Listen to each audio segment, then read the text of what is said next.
homeostasis, or stasis, or whatever the hell you want to call it. Umlaut! Or why we degenerate and how we degenerate over time. I was watching Dune the other day when it occurred to me this is actually a really good analogy for how we degenerate over time. Let me see if I can explain what I mean. You see, if you look closely, you'll recognize that this movie isn't about these characters. This movie has a much bigger idea at stake, something else that Frank Herbert wanted to tell the world when he made this story. And like I said, it's not about these characters, it's about these characters.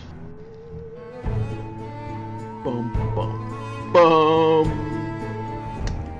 But yeah, what I'm getting at there is that this story is really about what it's like to live as a microscopic organism among things that are much, much, much, much bigger than you, and that can control every little thing that you do. If you can see that, and if you can get that, then I think you'll be able to see something else, which is that that's how we work as well.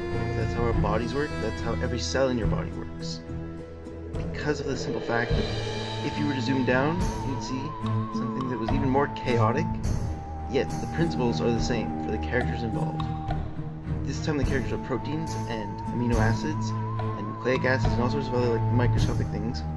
But for each one of those little things, this is essentially what life is like.